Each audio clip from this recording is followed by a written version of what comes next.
Porque se a Bíblia, teoricamente, a maior parte, o conteúdo é o mesmo, aonde está a parte em que pode-se construir imagens, pode-se ter imagens nos templos, que a gente vê isso muito na Igreja Católica, né? Eu convivi, eu sempre fui na igreja, eu casei na Igreja Católica. Então, antes eu via tudo aquilo, eu não tinha o entendimento. Quando eu passei a ler a Bíblia, para mim ficou claro de que eu não deveria ter aquelas imagens na minha casa, em que eu não deveria ter no templo que eu frequento.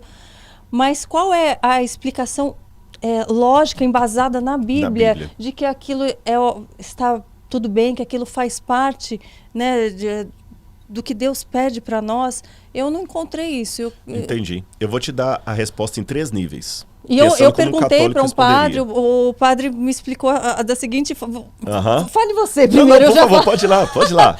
Ele falou, olha, mas a gente coloca lá, a gente não está lá venerando, estamos lá para a nossa lembrança de pessoas que seguiram a Deus, de que foram exemplos de um ser humano em que a gente pode se inspirar. Mas a gente não deve se inspirar exatamente em Deus. Em Deus, em Jesus? A explicação, por isso que eu falei que é em 3 níveis, eles fazem uma diferença entre venerar e adorar. Isso. No catecismo diz que as imagens não são para ser adoradas, mas veneradas. Mas quando a gente está de joelhos exatamente, ali pedindo, interceda por mim, se eu posso falar diretamente com o Pai, porque eu vou pedir para alguém interceder, estar ali no meio? Para mim, não parece... Não parece que faz sentido. Eu vou te dar uma explicação oficial da igreja e por que eu discordo respeitosamente dela. Nessa questão do venerar e adorar, eles vão dar a seguinte argumentação para você, mas eu respeito, mas discordo. A questão é o seguinte, você às vezes não coloca no celular lá a foto de sua família? Você não está adorando, está venerando. É uma forma de lembrar da sua mãe e tal, saudade, olhar lá as fotos na capa do WhatsApp, do celular, a gente coloca às vezes assim, né? Para eles é isso. Então, quando eu vejo aquela imagem ali, está me remetendo a algo superior. Na igreja ortodoxa, é até interessante. Eles usam apenas ícones. Eles não usam imagens de gesso. Se você for uma igreja lá na Turquia, por exemplo, alguma igreja cristã na Grécia, essas igrejas ortodoxas, eles têm umas imagens até feias, porque eles falam que o objetivo da imagem não é ser um fim em si mesmo, ela não pode ser bonita. Agora, por que eu discordo muito respeitosamente disso? Eu discordo pelo seguinte, a Igreja Católica ela tem uma coisa a favor dela. Ela não alterou o texto bíblico ao longo dos anos.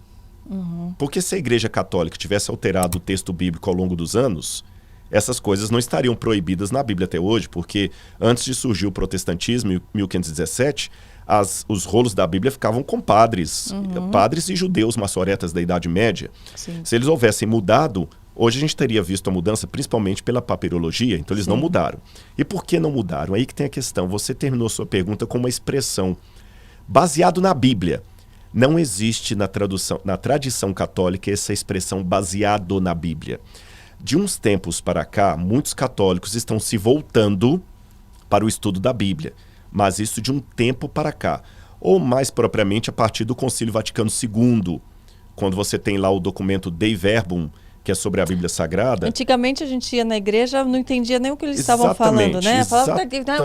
É tudo em latim, né? Acabou isso. Então, mas do Concílio Vaticano II, 64 para trás, a igreja não precisava da Bíblia para basear as doutrinas dela, os ensinamentos dela, por uma questão muito simples. Ela tinha a autoridade papal. Dos dogmas católicos é o que o Papa fala ex cátedra, que em latim significa aquele que ele fala sentado na sua cadeira de pontífice. Ele é o vicarius filii Dei. Gente, então não precisa. A esposa dele está aqui. Ele fala assim com essas palavras difíceis em casa também? Nossa! Tem que ter um aplicativo tradutor assim? Mas eu explico fácil. Esse ex cátedra é o seguinte, da cadeira. Então, o vicarius filii Dei significa substituto do Filho de Deus. É um dos títulos papais.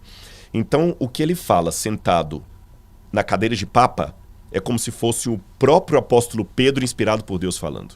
Então, se o papa decretar amanhã na cadeira dele que todo católico tem que vestir preto, virou doutrina da igreja. Virou lei. Quando Martinho Lutero, em 1517, levanta contra a igreja, uma das coisas que ele levanta contra a igreja, além das indulgências, era justamente essa autoridade papal que colocava a palavra do homem acima da palavra de Deus.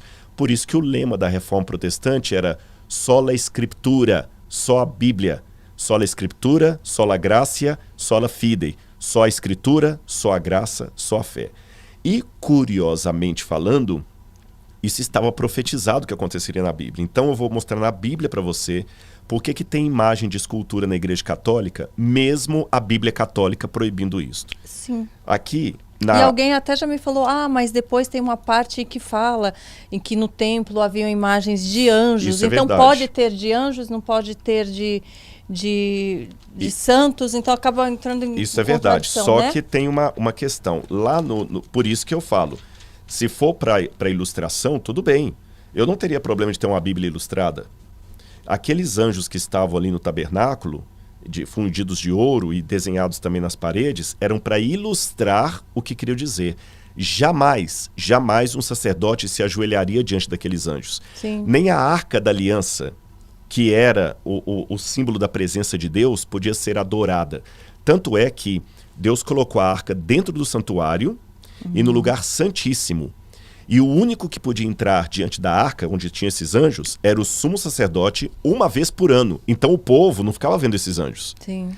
E o dia que o povo cometeu a besteira de querer fazer uma procissão com aquela arca para levá-la como um amuleto para vencer os filisteus, encostou lá. Eles perderam a guerra, a arca foi roubada e foi um vexame, porque Deus mostrou, não é essa a função. Não era. Agora, olha que interessante.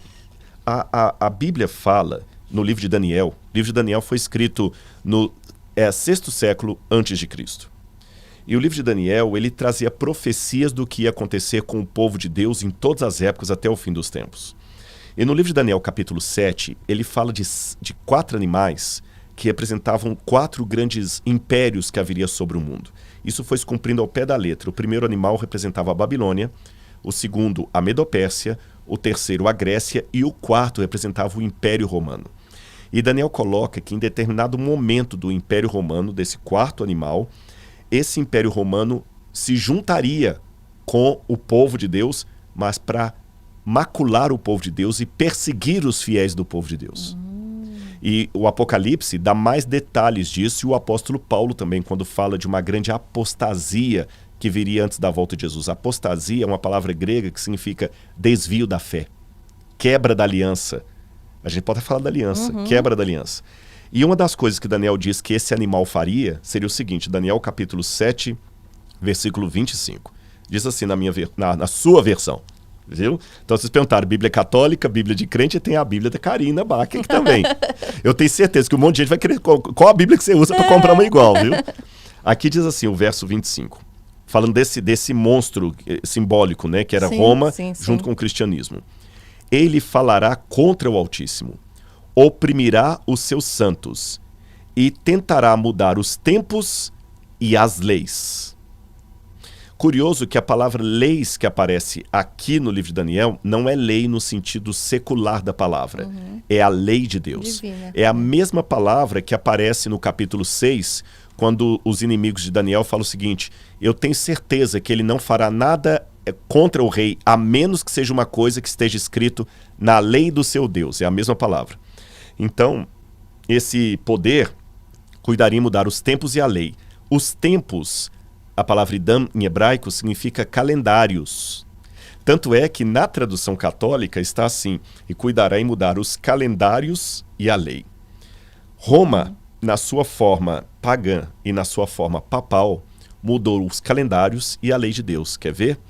É porque essa questão de Roma também é algo que ficou na minha cabeça.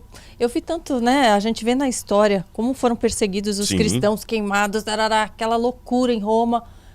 E como, de repente, Roma se tornou, né, a base do cristianismo ocidental. Por que foi escolhido lá um lugar onde o povo foi caçado, queimado? Tudo isso aconteceu pela suposta conversão de um homem chamado Constantino. No ano 313 depois de Cristo, Constantino, eu não esqueci a questão do calendário e a sim, lei, não. Sim, tem uma surpresa aqui, ó. Não, eu já tenho umas 5 perguntas só dessas frases que você falou. Mas vai ser até bom, porque isso aqui vai explicar o motivo. O Constantino... Já avisa lá em casa que eu vou chegar mais tarde, pede pro Henrico ficar nos meus pais. Ou colocar alguma coisa no micro-ondas lá. É. Mas então vamos lá. O Constantino, ele estava lutando pelo poder em Roma. Roma tinha ficado muito grande e tinha perdido um pouco a força ali. Aí tinha um imperador chamado Diocleciano, que acabou aposentando, o único imperador romano que aposentou. E na briga pelo poder, Constantino foi, e ele sabia que os cristãos na época eram uma força muito grande.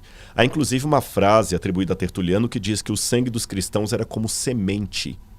Dá para entender o significado. Uhum. O sangue dos cristãos é como semente. Quanto mais mata, mais surge. Então Constantino, no ano 313, ele teve uma estratégia política. Ele estava passando a ponte do rio Milvia com os soldados dele para lutar contra Maxêncio pelo poder. Aí Constantino caiu do cavalo e ficou assim, estou tendo uma visão. Nesta época, o Império Romano adorava muito, principalmente o exército, adoravam o deus Mitras, que é o deus Sol. E todo o exército ficou assim, ele teve uma visão de Mitras, o Sol apareceu para ele. E ele falou com os soldados, Mitras vai nos dar o poder, o deus Sol. Só que, de maneira muito engenhosa, Constantino disse que Jesus apareceu para ele no Sol. E que Jesus é o próprio Mitras. E que ele viu no Sol, vai de novo uma palavrazinha difícil, ele viu uma frase em latim que dizia assim, in hoc signo vinces, traduzindo, sobre esse símbolo vencerás. E ele viu uma cruz no Sol. Então ali ele fez uma simbiose, uma mistura, um sincretismo entre cristianismo e mitraísmo. Ele deu liberdade de culto aos cristãos, proibiu as perseguições aos cristãos, elevou o cristianismo à religião estatal, pegou várias basílicas. O que eram basílicas? Templos pagãos de Roma, e transformou essas basílicas em basílicas cristãs. Quem já foi para a Itália já deve ter visto muito dessas basílicas, elas têm um panteão lá dessa época, que você vê que é uma coisa estrondosa. Nos nichos que estavam os deuses pagãos, ele tirou e colocou imagens de santos. E Constantino começou uma mudança. E a igreja cristã, que até então era apostólica, agora se tornou apostólica romana. E nessas mudanças, Roma foi mudando muita coisa. Tudo isso estava profetizado na Bíblia. Veja, enquanto os cristãos eram perseguidos, massacrados, eles morriam... Mas profetizado não de uma forma de que isso seria bom. Não. Profetizado no sentido de infelizmente isso vai acontecer. Vão distorcer o que está aqui. Como no Antigo Testamento foi profetizado que o Messias seria traído por um dos seus. E infelizmente aconteceu quando Judas o traiu. Não que Deus desejou, Karina, é que Deus, assim, ele assistiu o filme antes. E ele dá o spoiler daquilo que é importante saber. Assim que ele assiste. O nosso também, né? Por isso que ele vai nos avisando, gente. Olha, cuidado. Vocês estão perdendo os avisos importantes, hein? E aí, nessas mudanças que a igreja fez, aí foi, depois de Constantino, veio um monte de mudanças. Uma delas foi o calendário. O calendário foi mudado já na época de Júlio César, Roma. Depois ele foi mudado na época do Papa Gregório. A gente fala do calendário juliano, calendário gregoriano. E nessas mudanças que Roma fez, tanto em sua fase imperial quanto em sua fase cristã, a gente percebe alguma coisa. Nós estamos em que mês agora? Novembro. Novembro lembra que número? 9. Mas é o mês 11. É. Outubro lembra que número? 8. Mas é o mês 10. Dezembro lembra que número? 10. Mas é o mês 12. Quem mudou tudo isso? Roma. Mudou os calendários. E mudaria também a lei de Deus. Eu convido todo mundo que está em casa a fazer um exercício. No Google você acha isso. Procure em qualquer Bíblia, seja de editora católica, ortodoxa ou protestante, Êxodo capítulo 20, os 10 mandamentos. E leia como os 10 mandamentos estão em qualquer Bíblia, em português, espanhol, alemão, inglês, não interessa. Depois que você ler os 10 mandamentos como estão na Bíblia, procure o catecismo e veja como os 10 mandamentos estão no catecismo. No catecismo está assim: amar a Deus sobre todas as coisas, não tomar o seu santo nome em vão, guardar domingos e festas, honrar pai e mãe, não pecar contra a castidade. Mudaram os mandamentos. O mandamento das imagens sumiu. Sim. O mandamento de não terás outros deuses diante de mim sumiu. O sábado foi trocado pelo domingo, Sim. exatamente como Daniel 7:25 disse que aconteceria. Cuidará em mudar os calendários e a lei.